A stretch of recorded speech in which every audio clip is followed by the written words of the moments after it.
Le Ghana et le Burkina sont engagés dans la fluidification du transport dans le cadre de la mise en œuvre de la garantie unique. Une signature de protocole d'accord est intervenue à cet effet entre les deux parties, la Chambre de commerce et d'industrie du Burkina et une société d'assurance ghanéenne.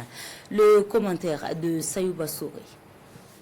Signature d'une nouvelle convention entre la Chambre de commerce et d'industrie du Burkina Faso et la State Insurance Company, SIC, une société d'assurance ghanéenne.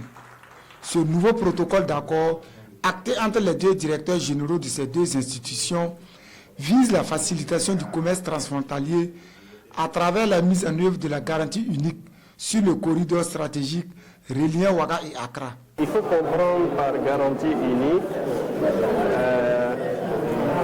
une forme de perception en termes financiers qui est obtenue par une institution désignée caution nationale et qui permet effectivement de faire face aux éventuels risques de déversement de marchandises qui font perdre de l'argent, notamment les droits de douane, aux différents États traversés par une cargaison de marchandises. Ce nouveau protocole d'accord vient actualiser celui de 2019 en tenant compte du contexte géopolitique actuel et des évolutions des outils opérationnels.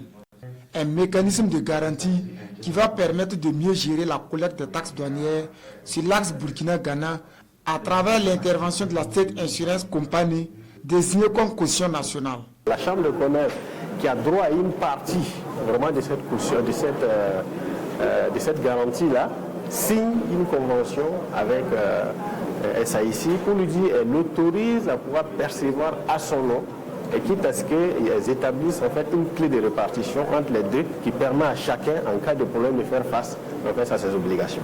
Dans le but de matérialiser cette convention, un comité de coordination conjoint est mis en place par les deux parties.